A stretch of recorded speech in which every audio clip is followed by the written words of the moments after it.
কেটে গেছে বেশ কিছুদিন। সময়ের চাকা ঘুরলেও রাফসান আর সারার মধ্যকার সেই অম্লমধুর লড়াই একটুও পাল্টায়নি। তবে রাফসান যেন আগের চেয়েও বেশি ছুকছুকে আর নাছোড়বান্দা হয়ে উঠেছে সারার প্রতি। সারাক্ষণ ছায়ার মতো সারার পিছু লেগে থাকে সে। সারাও কম চায় না, যদ্দূর সম্ভব ইগনোর করে চলে। তবুও রাফসান একেবারে বেহায়ার মতো ওর সাথে সেটে থাকে। অদ্ভুত ব্যাপার হলো, সেই ঘটনার পর থেকে নিশি তালুকদারকে আর সারার পেছনে লাগতে দেখা যায়নি। যেন এক ঝড়ের আগাম নিস্তব্ধতা। আজ সারাদের ভার্সিটিতে নবীনবরণ অনুষ্ঠান। এই বিশেষ দিন উপলক্ষে তানিয়া আজ সাত সকালে সারার ফ্ল্যাটে হাজির হয়েছে। উদ্দেশ্য একটাই, সারাকে শাড়ি পরাবে। কিন্তু সারা কিছুতেই শাড়ি পরতে রাজি নয়। তানিয়াও ছাড়বার পাত্রী নয়, সে নাছোড়বান্দা। শেষমেশ তানিয়ার জেদের কাছে হার মেনে সারা বাধ্য হয়ে রাজি হলো। তানিয়া নিজের সংগ্রহ থেকে একটা টকটকে কলিজারাঙা শাড়ি বের করলো। সারার দুধে আলতা গায়ের রঙের সাথে শাড়িটা যেন একেবারে মানিয়ে গেল। তানিয়া আগে থেকেই শাড়ি পরায় পটু, তাই নিপুণ হাতে সারাকে কুচি দিয়ে শাড়িটা পরিয়ে দিল। শাড়ি পরানো শেষ হলে তানিয়া সারার মুখে খুব হালকা করে মেকআপের ছোঁয়া দিল। চোখের কোণে টেনে দিল গাঢ় কাজলের রেখা, ঠোঁটে মাখিয়ে দিল হালকা লিপস্টিক, আর কপালে এঁকে দিল ছোট্ট একটা কালো টিপ। সব শ্বাস শেষে সারার রেশমি চুলগুলো ব্রাশ করে পিঠের ওপর উন্মুক্ত করে ছেড়ে দিল। সাজগোজ শেষ হওয়ার পর আয়নার সামনে দাঁড়ানো সারাকে দেখে তানিয়া যেন কথা বলার ভাষা হারিয়ে ফেলল। কলিজা রঙের ওই শাড়িতে সারাকে এতটাই মোহনীয় আর মারাত্মক সুন্দর লাগছে যে কেউ এক পলক দেখলে নির্ঘাত তার প্রেমে পড়তে বাধ্য। তানিয়া মুগ্ধ হয়ে সারার কাঁধ ধরে আয়নার দিকে তাকিয়ে বলল, মাশাল্লাহ, মেয়ে তো নয়, এ যেন আসমান থেকে নামা কোনো পরী। তানিয়ার কথায় সারা লজ্জারাঙা হয়ে মাথা নিচু করলো। ওর গাল দুটো শাড়ির রঙের মতোই লাল হয়ে উঠেছে। তানিয়া একটা দুষ্টুমির হাসি দিয়ে ফিসফিস করে বলল, উফ সারা, আজ যা লাগছে না তোকে! আমার তো মনে হয় রাফসান স্যার আজ সারাদিন তোর ওপর থেকে চোখ ফেরাতে পারবে না। রাফসানের নাম শুনতেই সারা চোখ পাকিয়ে তানিয়ার দিকে তাকালো। তানিয়া কিন্তু দমে যাওয়ার পাত্রী নয়। সে ভুরু নাচিয়ে ফোড়ন কেটে বলল, কী রে, ওইভাবে তাকাস কেন? তোদের মাঝে আসলে কি আছে তা আমি জানি না ঠিকই, তবে এই কদিনে রাফসান স্যারের আচরণ দেখে এটুকুন অন্তত বুঝেছি, স্যার নির্ঘাত তোর প্রেমে পড়েছে। আর আজ তো তোকে এই রূপে দেখার পর স্যারের নির্ঘাত হার্টফেল হবে। সারা এবার বেশ বিরক্ত হওয়ার ভান করে কড়া গলায় বলল, তানিয়া, এবার কিন্তু একটু বেশি হয়ে যাচ্ছে। তানিয়া হেসে কুটিপাটি হয়ে সারার হাত জড়িয়ে ধরল। আদুরে গলায় বলল, হয়েছে হয়েছে, অনেক হয়েছে বান্ধবী আমার, আর রাগ করতে হবে না, এখন চল, দেরি হয়ে যাচ্ছে। সারা আর তানিয়া মিলে ভার্সিটির ক্যাম্পাসে পা রাখলো। আজ যেন পুরো পরিবেশটাই বদলে গেছে। জাপানের এই নামি ইউনিভার্সিটির নবীনবরণ অনুষ্ঠান উপলক্ষে চারপাশটা কি অপূর্ব করেই না সাজানো হয়েছে।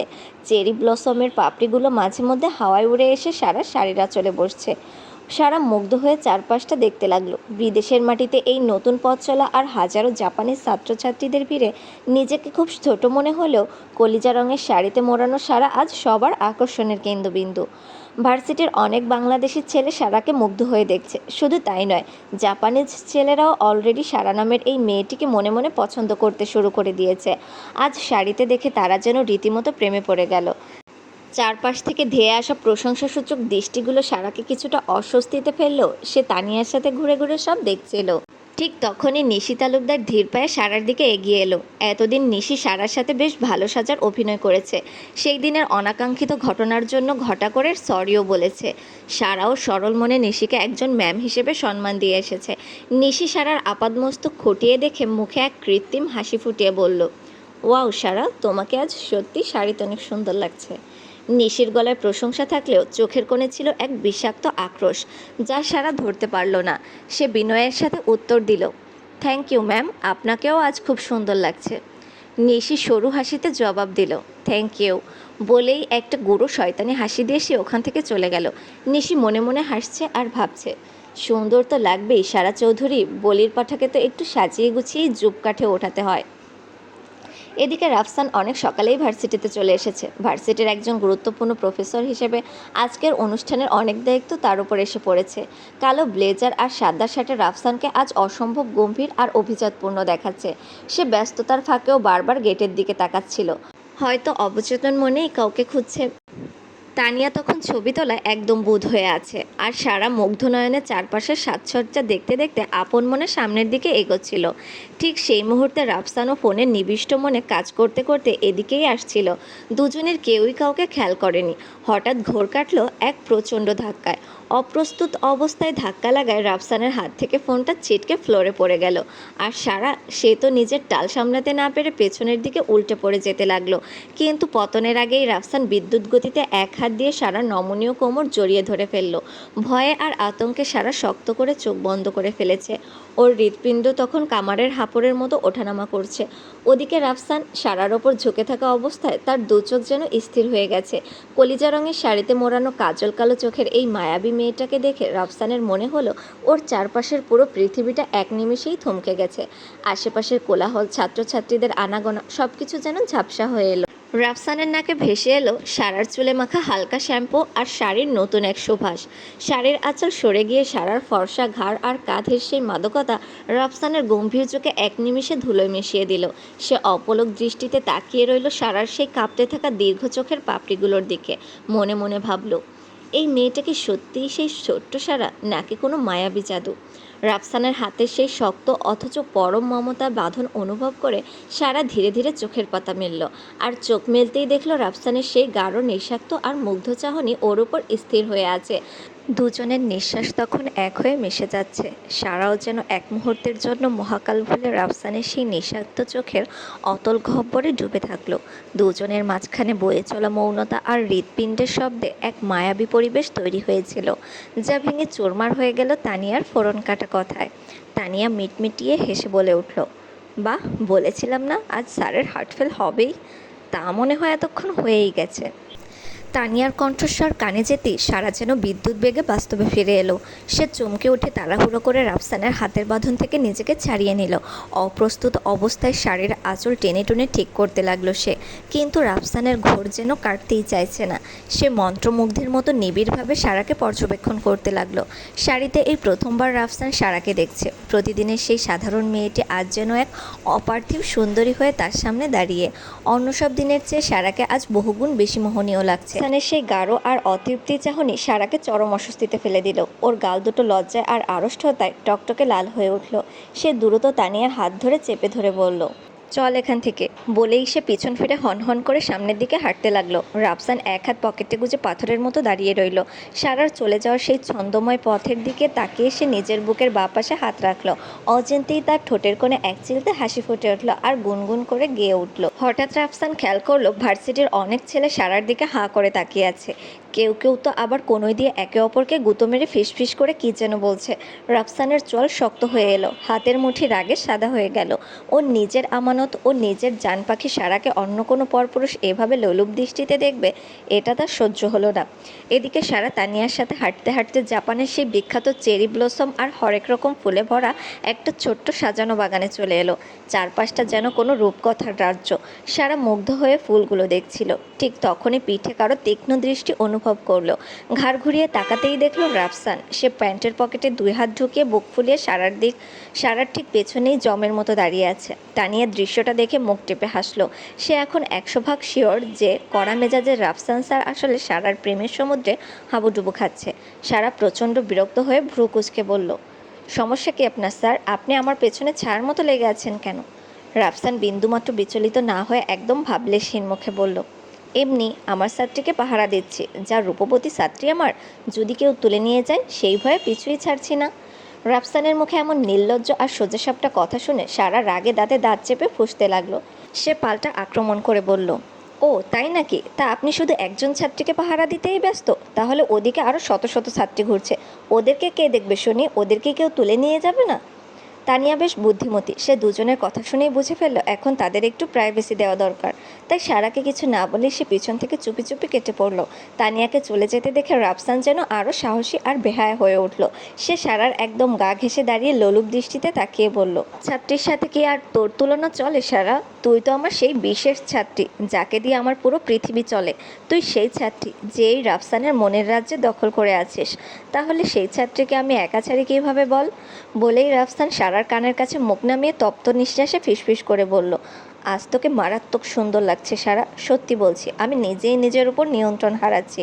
জানি না কখন সবার সামনেই তোকে ছুঁয়ে ফেলি।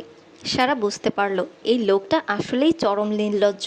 এর সাথে তর্ক করতে যাওয়া মানে আরও আজেবাজে আর নির্লজ্জ কথা শোনা। সে রাগে মুখ ঘুরিয়ে তানিয়াকে খুঁজতে গিয়ে দেখলো তানিয়া পাশে নেই। সারা বিড়বিড় করে বলে উঠল, এই শাকচুন্নিটা আবার কোথায় গেল? রাফসান পিছন থেকে বাঁকা হেসে বলল, তোর বান্ধবী বেশ বুঝদার, সে বুঝেছে কারো ব্যক্তিগত সময়ে বাগড়া দিতে নেই, তাই কেটে পড়েছে। সারা বিরক্তিতে কপাল কুঁচকে বলল, অসহ্য। বলেই সারা হিলজুতোর শব্দ তুলে সামনের দিকে হাঁটতে লাগলো। তার পিছনে ছায়ার মতো রাফসানও। সারা বারবার পিছু ফিরে তাকিয়ে মেজাজ হারিয়ে বলল, আপনার সমস্যাটা কি বলুন তো? এভাবে চোরের মতো আমার পিছন পিছন আসছেন কেন? রাফসান পকেটে হাত দিয়ে বেশ আয়েশি ভঙ্গিতে উত্তর দিল, আমার বইয়ের পিছনে আমি ঘুরবো, তাতে তোর কি? সারা এবার মিনতি মেশানো গলায় ধমক দিয়ে বলল, দেখুন প্লিজ, এখানে অনেক ছাত্রছাত্রী আমাদের দেখছে। আপনি এই ভার্সিটির একজন সম্মানিত প্রফেসর। একজন প্রফেসর হয়ে এভাবে একটা ছাত্রের পিছনে ঘোরাঘুরি করাটা সবাই খুব খারাপ চোখে দেখবে। রাফসান এক ঝটকায় সারার আরও কাছে এসে দাঁড়ালো, দম্ভের সাথে বলল, আই ডোন্ট কেয়ার, শুধু পিছনে ঘোরা কেন, আমি চাইলে সবার সামনে আমার বইয়ের শাড়ির আঁচল ধরেও ঘুরতে পারি। এতে কে কি মনে করলো তাতে আমার কিচ্ছু যায় আসে না। বলেই রাফসান বিদ্যুৎ গতিতে সারার কলিজা রঙের শাড়ির আঁচলটা মুঠো করে ধরল। সারা আতঙ্কে আর লজ্জায় পাথর হয়ে গেল। চারপাশে তখন শত শত চোখ। সারা এবার প্রায় কেঁদেই দিল। ধরা গলায় মিনতি করে বলল, আপনি যাবেন প্লিজ।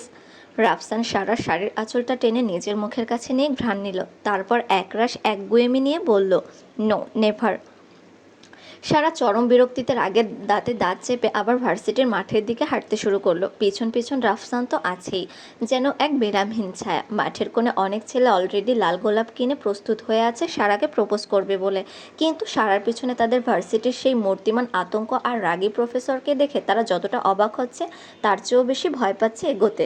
রাফসান ছেলেদের মুখ চোখের অবস্থা দেখে বেশ বুঝতে পারল যে সে তাদের রোমান্টিক প্ল্যানে এক বালতি ঠান্ডা জল ঢেলে দিয়েছে। রাফসানের ঠোঁটের কোণে একটা তাচ্ছিল্যের বাঁকা হাসি ফুটে উঠল। এই দৃশ্য দেখে নিশি তালুকদারের পায়ের তলা থেকে যেন মাটি সরে যাচ্ছে।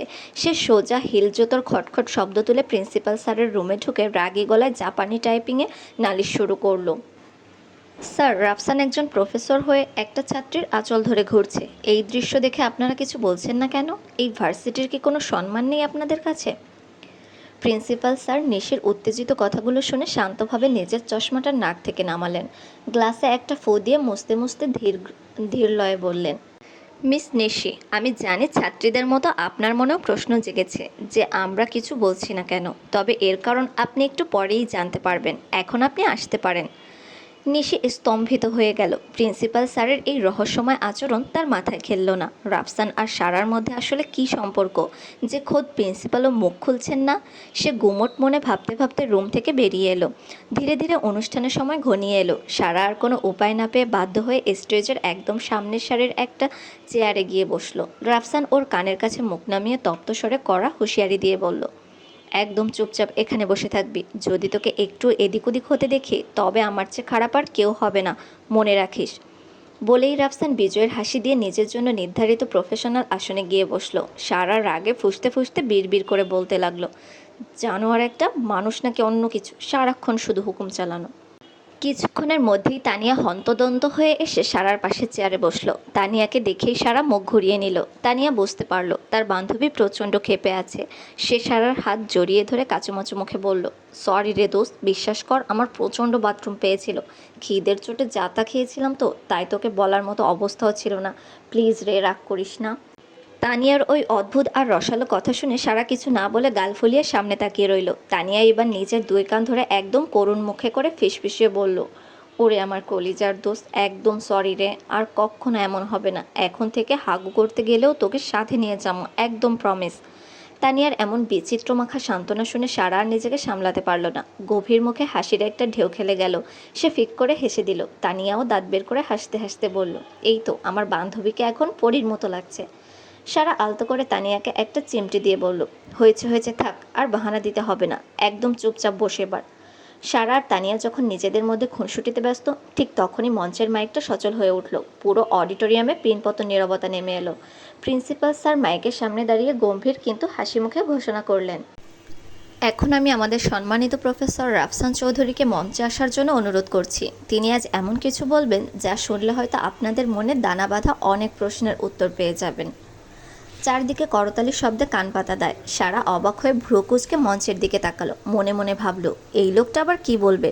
রাফসান ধীর স্থির পায়ে মঞ্চে উঠে মাইকের সামনে দাঁড়ালো। কালো ব্লেজারে তাকে আজ অন্য অদম্য শক্তিশালী আর আকর্ষণীয় দেখাচ্ছে। সে একবার নিচের দিকে তাকিয়ে সারার সাথে চোখ মেলালো, তারপর মায়াবী কিন্তু গম্ভীর কণ্ঠে বলতে শুরু করলো। সম্মানিত সহকর্মী এবং আমার প্রিয় ছাত্রছাত্রীরা, আশা করি তোমরা সবাই ভালো আছো। আমি জানি তোমাদের অনেকের কাছে আমি এক মূর্তিমান আতঙ্ক। তোমাদের ধারণা প্রফেসর রাফসান মানে একজন রাগী কাঠখোট্টা মানুষ, যার মনে মায়া দয়া কিংবা প্রেমের কোনো জায়গা নেই। তোমরা হয়তো ভাবো আমি শুধু বই আর লেকচার নিয়েই থাকতে ভালোবাসি। রাফসান একটু থামলো, তারপর মৃদু হেসে বলল, কিন্তু তোমরা কি জানো, এই পাথরের মতো হৃদয়ের ভেতরেও কেউ একজন বাস করে। এই রাফসান চৌধুরীও কাউকে পাগলের মতো ভালোবাসতে জানে। আজ তোমরা আমাকে নিয়ে অনেক কানাঘুষা করেছ, অনেক প্রশ্ন তোমাদের মনে জন্মেছে যে একজন প্রফেসর হয়ে আমি কেন সবার সামনে এক ছাত্রীর শাড়ির আঁচল ধরে ঘুরছি, কেন আমি আমার গম্ভীর্য বিসর্জন দিয়েছি। রাফসান এবার সরাসরি সারার চোখের দিকে তাকিয়ে বুক চিরে আসা সত্যটা উচ্চারণ করলো। তোমাদের সেই সব প্রশ্নের উত্তর আজ আমি দিতে চাই। সারা চৌধুরী আমার শুধু ছাত্রী নয়, সে আমার জীবনের সেই বিশেষ মানুষটি যাকে ছাড়া আমি প্রতিটি মুহূর্ত অসম্পূর্ণ। সারা চৌধুরী আমার অর্ধাঙ্গিনী, আমার বিবাহিত স্ত্রী। She is my life partner and we are married.